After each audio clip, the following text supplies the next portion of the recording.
Tonight, for the first time, we're taking you inside an Australian COVID-19 intensive care unit. Without doubt, it's one of the most dangerous places in the country. Every day is a matter of life and death, and not just for the patients. The remarkable health workers trying to save them face enormous risks as well. Coronavirus has meant we've all made sacrifices, but the intensive caring you're about to see adds an entirely new perspective to this ordeal.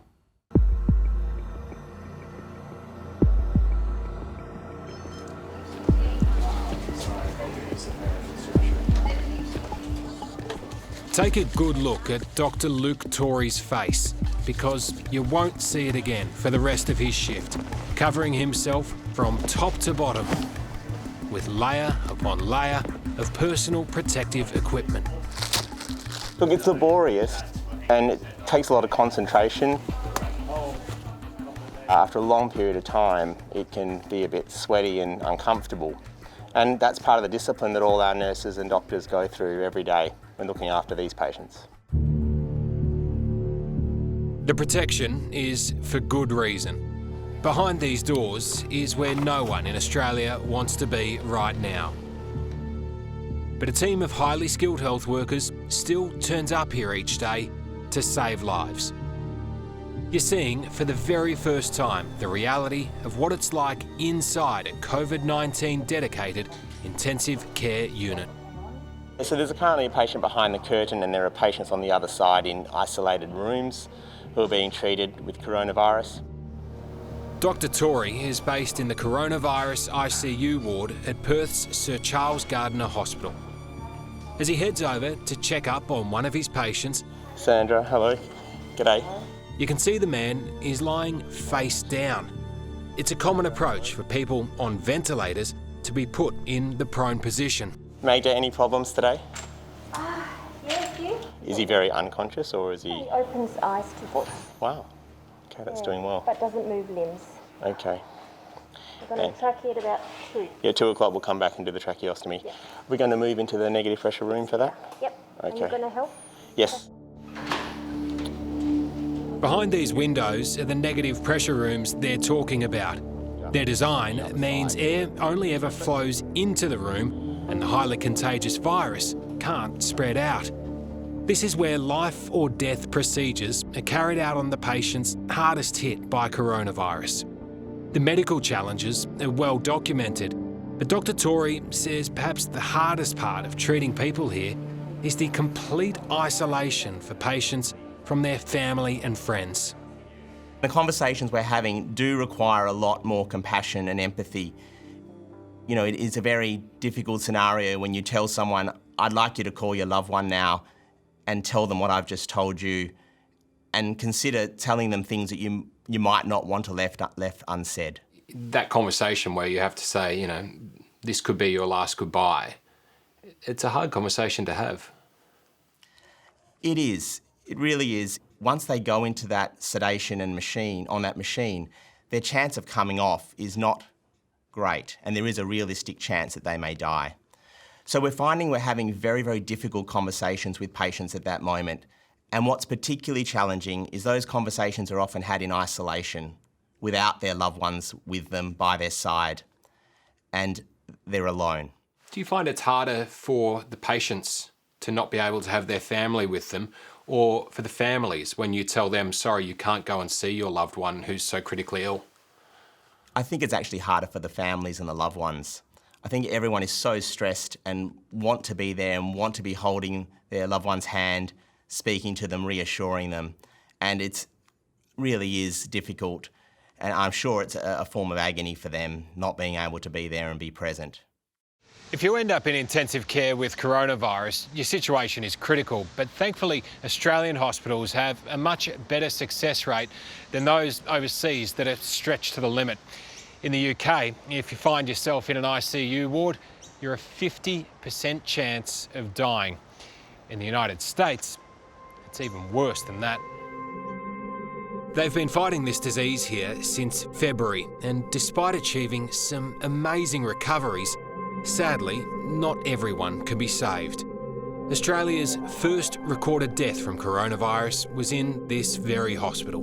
78-year-old Perth man James Kwan, who contracted the virus along with his wife on the Diamond Princess cruise ship in Japan, before then being medevaced home. Did it feel at that point almost like you were ground zero? Yeah, we had the infamy of having that patient in our ICU, and it was a worry because, you know, when you're none for one and that's your total denominator, you wonder if, well, is that how it's going to be? But on the other hand, we know every patient is different, and every patient has a set of factors that make them more likely or less likely to do well. So we knew that every case would be taken on its own merits and every outcome will be different. This is a health crisis being tackled at just about every hospital across the country now.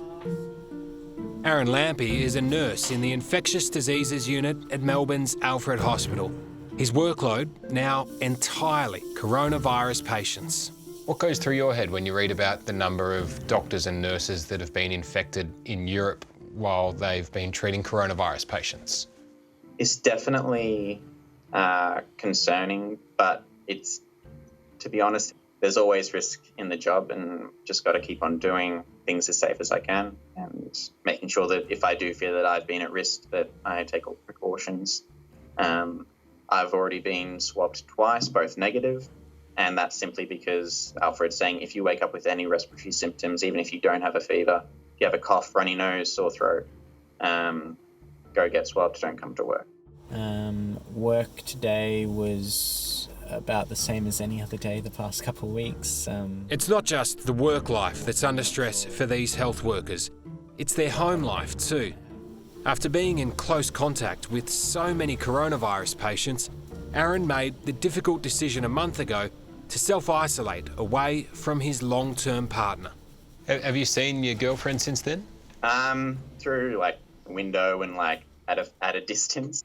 Like she'll drop off food and we're kind of pretending that we're dating again. So we're just trying to see the positives in it. What does the dating involve? A lot of flowers, and like I dropped off a few notes, and we've got our 2-year anniversary coming up. So we're gonna Uber Eats food to each other at our houses and Skype over phone and have our gifts delivered at that time.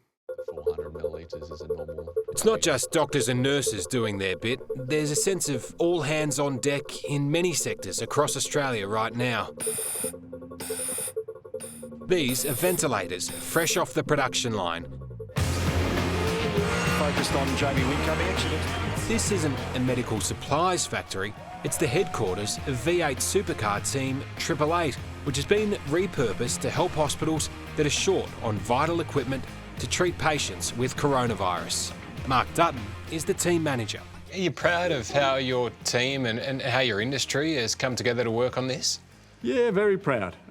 It's not a surprise that it fits the our ethos, our DNA as engineers. We pride ourselves. We are an engineering company that goes racing. We're not just a racing car team. Erebus is another team that's pivoted its production line. It's making isolation shields and face masks to help keep doctors and nurses safe. The team is headed up by high-profile owner Betty Klemenko. You probably never thought you'd be a healthcare provider? No, actually I didn't, but it's a wonderful feeling because being an Aussie, we like to help. We like to get out there and do what we can. If we can do our little bit and just help the people who are fighting the fight, then why not? How do you think you'll feel if in 12 months' time someone comes up to you and says, those masks that you came up with, it helped save my life? I think I would just be humbled. It does make you smile and it makes you think that, this is better than any trophy you can give me.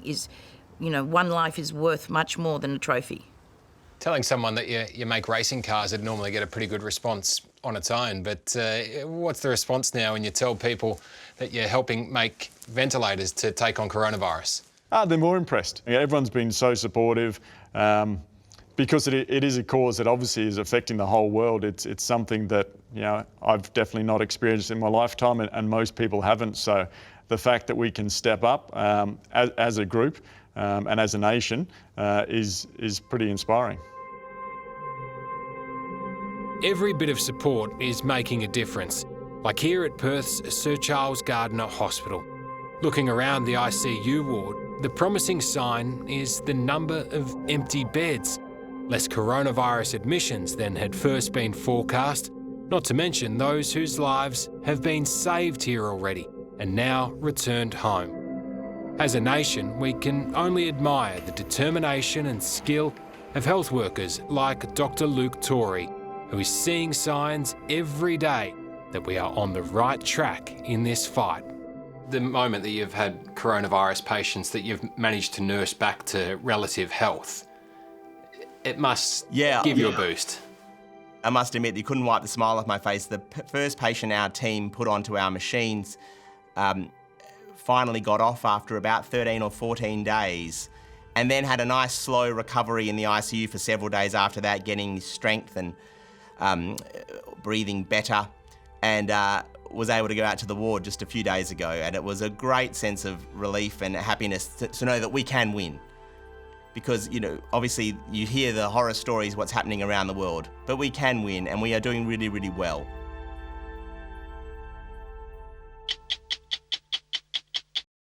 Hello, I'm Sarah Abo. Thanks for watching. To keep up with the latest from 60 Minutes Australia, make sure you subscribe to our channel. You can also download the 9Now app for full episodes and other exclusive 60 Minutes content.